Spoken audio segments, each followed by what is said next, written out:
My name is Silas. I am 73. And I live in a house that reminds me of myself. On the outside, it still holds up. Wooden shutters, peeling paint, twisted grapes on the porch that was once my wife's pride. Inside, there is silence. Not the kind that gives peace, but the kind that oppresses. The silence of absence, the silence after the last word that was never said. I wake up every morning before dawn. I make tea. Black, without sugar. An old blanket waits for me on the chair, like a dog left behind when everyone else has left. I turn on the TV without sound, the words are foreign, the intonations are false, reality is meaningless. Once I had a schedule, meetings. Now there are only rituals. They keep me from decomposing, like stitches on a body after surgery. My children are successful, well-groomed, expensive in suits and cheap in emotions. They rarely come. They say quickly, as if to subordinates, "Dad, are you okay? Can I help you with something?" I nod. They leave. My grandchildren don't even hide that they're bored. One of them once asked, "What did you work for anyway?" I kept quiet. Because what can you say when your life is a blank page for someone? They don't notice me in the store. I stand with money in my hand, the cashier rolls her eyes like a phantom in front of her. In the hospital, they look at me as if I'm already dead, it's just that my body hasn't understood this yet. He won't understand, explain it to his son, the doctor says to the nurse. And me. Looking past me. I don't curse them. And I don't bless them. I just look. I'm silent. I remember. The neighbors haven't invited me to a celebration for a long time. I've become like an old cupboard, it's standing there, they don't throw it away, but they don't open it either. Because inside is the smell of the past that irritates. But there is something else in me. I feel it when I sit in front of the window with a notebook on my lap. I write down the weather. People who pass by. Names. Events. Words that were said to me. Random, but real.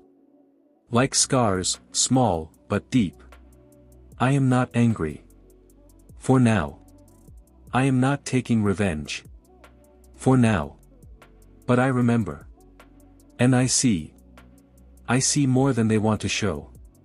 Because I have time to look. I have time to think. And in silence, thoughts take shape. They think I am broken. They were wrong. I have learned to blend into the background. To become a shadow. Invisible, therefore free. They do not know that some are silent not out of weakness, but out of strength. Because silence is the loudest form of condemnation. I do not want attention. I want justice. And something in me grows. Slowly, like ice on a winter pond. Without screaming. No rush. Cold determination. And they'll find out I didn't disappear. I was just waiting. Time is a strange thing. It erases not events, but the memory of those who created them. I was a force. Once. Not from TV, not from biographies. A real, living force that was felt in the pressure of a handshake, in the weight of my word, in the silence that came when I entered the room. In the 90s, when everything was cracking, I stood tall. Was the business collapsing? I picked up the debris and built a new structure from it. Banks were collapsing, I negotiated with people, not with institutions. I was respected not for money, but for my word. Because it was iron.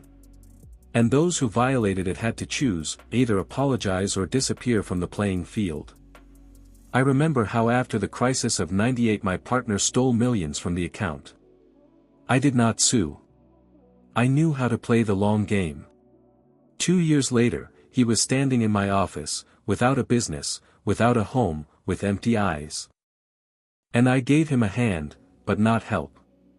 Because some defeats are learning. I kept not only myself afloat. I kept my family afloat. My wife cried at night then, We had nothing but willpower. I pawned my watch, sold my car. I took out a loan to pay for the education of the eldest. And then another one, for the youngest. I worked at night, in an office without heating. And every time I wanted to give up, I thought, I am their rear.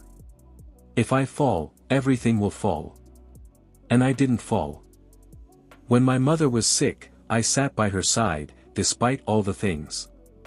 When my wife was diagnosed with cancer, I read everything, consulted, looked for doctors all over the country. I was not perfect, but I was invincible. Honor is not just a word for me. It was my code. And my burden. And now my phone is silent. Not because it's broken. But because they have nothing to say to me. I'm a museum. The exhibition was interesting until new technologies, new values, new idols appeared. They like to talk about growth, success, own achievements. But will anyone remember on whose shoulders they stand? My son brags that he achieved everything himself. He forgot how I signed guarantees for his first mortgage. How I closed a debt that he didn't even tell his wife about. My daughter displays motivational quotes. Listen to your heart. Choose yourself. And when I called her last month, she said, "Dad, I can't right now, I'm at the spa." And then I felt something inside me begin to change. Not anger.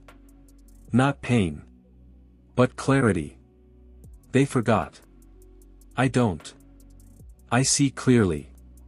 It's as if a veil has lifted from my eyes. All these years I believed in people. I defended. I justified. And now I look at each of them, like a strategist at pieces. And what's strange, I don't feel anything. And in this emptiness, my strength. My past, not junk. It's an arsenal. And I'll remember how to use it. People think that pain is a scream, an agony, something big. No. Real pain is small, like sand in a shoe. Constant. Unnoticeable to others. But it eats you away from the inside, every day. I know. Because I live with it. Today I called my son again. I just wanted to hear his voice. He didn't pick up. The first time, he thought he was busy. The second time, that he had forgotten. The 10th time, that he didn't care. And when he picked up, a few days later, his voice was cold, dry. "Dad, what is it?" "I have a meeting." "Nothing. I just wanted to ask how you are." "Everything is fine." "Hang in there." "Hang in there" is now a substitute for love. They throw this word around like a tip to a waiter, without thought, without soul. Yesterday I asked my grandson to help me with the computer. He sat down reluctantly. He smiled crookedly. And asked, "What do you want to start TikTok?" He laughed. But there was poison in those words. Not overt, but slow. And something inside me contracted again. I thanked him, although I just wanted to disappear. He left without even saying goodbye. In the hospital where I get my checkups, the doctor doesn't look me in the eye. He speaks to me as if I were a function. The nurse calls an assistant. "Here's another one of the oldies. Look, he's asking something." I heard. I understand everything. I just don't react. When I leave the market, with bags, hands that are no longer the same, someone pushes me. I didn't react in time. The bag breaks. Tangerines roll across the asphalt. People walk by. Someone avoids me as if I'm an obstacle. 2 teenagers laugh. One even said, "Look, the old man fell." I'm also a hero of the past. I don't cry. I don't ask for help. I just sat down on a bench and sat. For a long time. Too long. I'm not helpless. And I'm not stupid. I'm an observer. I write everything down. Names, dates, faces. Words that cut me. Gestures that killed me slowly. Everything in my diary. Not as a memory. As proof. Because I'm no longer looking for sympathy. I'm preparing a case. This world no longer hears the silent. But I've learned to speak without a voice. When dignity is taken away, it returns in a different form. In the form of intention. I slept like a lion driven into a cage. Now the cage is open. And I don't run right away. I stand. I watch. I analyze. Because I've understood, weakness is that they don't see a threat in me. And the most dangerous thing is what they don't expect. It happened on Monday. I went out into the street, as always, slowly, steadily, with a grocery bag. The weather was cold, but clear. People hurried past me, as always. I knew this route by heart, I didn't even think about where I was going. I just walked, because standing meant dying a little more. 2 students were laughing nearby. Music in headphones. Hand gestures. One of them touched my shoulder, accidentally or not, I couldn't tell. I staggered, couldn't hold the bag. It fell, everything scattered on the asphalt. The milk broke. The tangerines again, rolled under the cars. The bread, in the dust. I wanted to get up, but my knee wouldn't obey. And at that moment, one of the passers-by reluctantly said, "But who let him go by himself? Nobody needs him. Nobody needs him." These 3 words are a sentence. It doesn't hurt. It's cold. In my head, silence. Not even humiliation. But emptiness. And then, a click. Something inside fell into place. Like a mechanism that hadn't been turned for a long time, and suddenly it came to life. Without pathos. Without anger. Just, something woke up. I didn't remember who I was. I understood who I was. I stood up silently. Without help. I got home. I opened the door. I locked it. And went to the closet that I hadn't touched in over 20 years. My hands didn't tremble. I didn't hesitate. I opened it, pulled out the old safe. The password was the same 4 digits, my wife's date of birth. Inside, a black notebook, a Nokia phone, yellowed documents, business cards. Everyone I had ever saved. Everyone who owed me money. Everyone who had been a friend to the first advantage. I opened my laptop, connected an old external drive. Folders, contracts, negotiation archive, plumbing. I looked at each name and saw not a person. A piece. The chessboard was in front of me. And I am not a king. I am a player. My son is in charge of a department in a company that I once bailed out of debt. I know who is covering for him. And I know that he is no longer in the best shape. My grandson wants a contract with an IT company that my former subordinate founded. I remember how much dirt there is on that startup guy. I will not kill. I will not threaten. I will do better, I will reveal the truth. I will show everyone his true face. My revenge is not revenge. This is a mirror. And let them look into it. And they will never call me useless again. I no longer think about how they see me. I think about how they will fall. And I don't look with my eyes, with my mind. I didn't start with my family. With those who once used me and now feel untouchable. They have become my keys. There is one businessman, Grigorovich. He once asked me to save his company.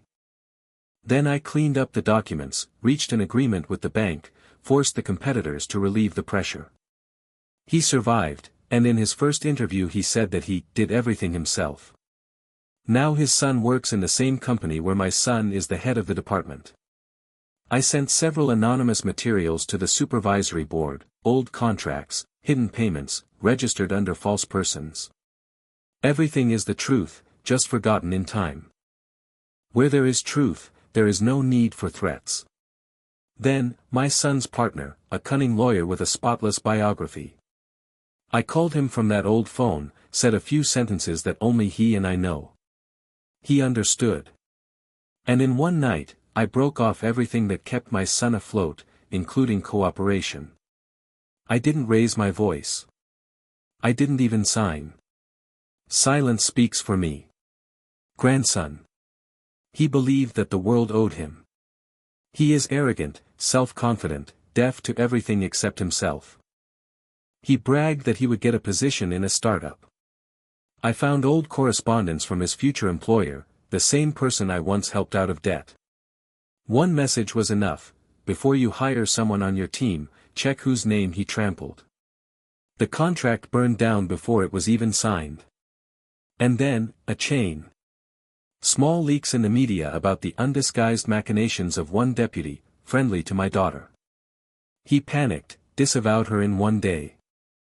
Her circle of connections crumbled like a house of cards. The phone, which had been silent for years, suddenly spoke. But not for me anymore, for them. Panic has its own sound. Their calls are falling like peas against a wall. I don't answer. My silence has become a pounding in their ears. There's more movement in the house. The children come over more often. First, under the pretext of checking up on me. Then, just to visit. They are closed off by fear, not love. And that's good. I sit in an armchair, drinking tea, and reviewing notes in a notebook. I draw names, make notes. Like an accountant of fate. I don't go anywhere. I pull the strings, and they run by themselves. I don't destroy bodies. I destroy illusions. Because those who live on lies fall on the truth. And I have never said a word out loud. I didn't expect thanks. I didn't expect recognition. That wasn't my goal. I just wanted them to see themselves. Without decorations. Without filters. And most importantly, to feel, I'm still here. And I always have been. They started coming together. At first with strange smiles, talking about news that didn't interest me. Their eyes betrayed them, scared, sad, a little guilty. One day, my son confessed, "We have problems at work. Someone is digging into the past." Is it you? I looked at him for a long time. And was silent. Silence is sharper than accusation. He lowered his gaze. My grandson sat silently.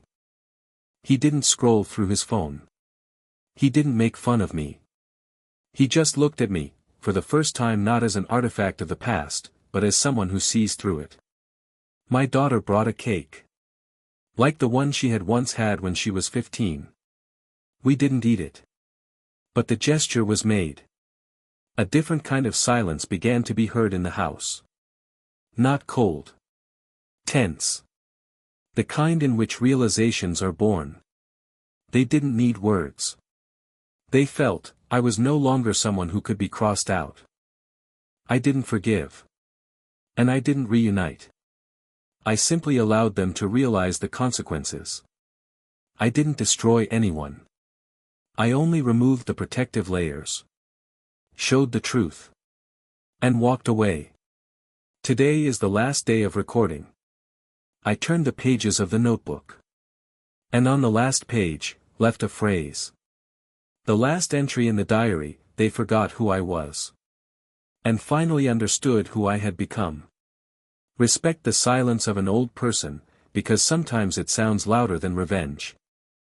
This was not just the end of the story. It was a transformation. And a victory, not a loud one, but absolute.